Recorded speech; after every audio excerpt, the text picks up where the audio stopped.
I got a question recently from a viewer whose daughter had died by suicide. And she was talking about how incredibly difficult it is when people ask you what seem like very simple questions. Do you have children? How many children do you have? It seems simple, but it's not a simple question. And it impacts siblings, it impacts grandparents, anybody who's being asked about the structure of their family. And it doesn't matter whether the child died as an infant or as an adult. If you have someone in your family who's missing in that way, it can be really challenging to talk about. If you're the one being asked, if you're the parent, the sister, the grandfather, the most important thing to know is that you have choice about how you can answer. It's hard. It is. It's hard to answer the question, especially if the death was recent, but it can be hard forever.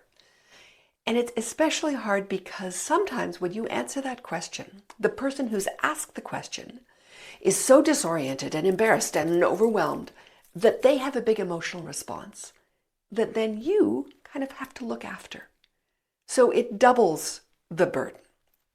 So the important thing to know is that you have choice. You can choose what to say and when to say it and who to say it to. And it can change moment by moment.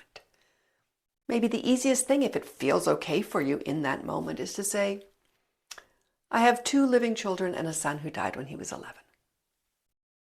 If you can find it in yourself, and you may not be able to do this, but find it in yourself to be a little bit neutral about that, then they will be neutral or more neutral.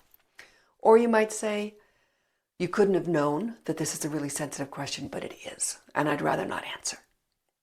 That's also fine. That tells the person you're setting a boundary. So finding the answer that's right for you in the moment is the path there.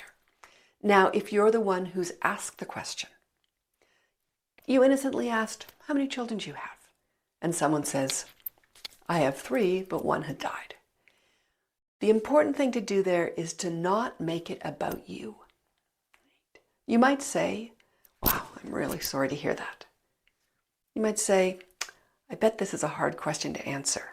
I'm sorry, I didn't know, and I appreciate you telling me. That says you're having a hard time. I'm holding space for your hard time. Depending on what the context is and depending on how you feel about it, you might even say, I don't know if it's something you want to talk about, but I'd be interested in hearing more about the son, daughter, child. Just open the door.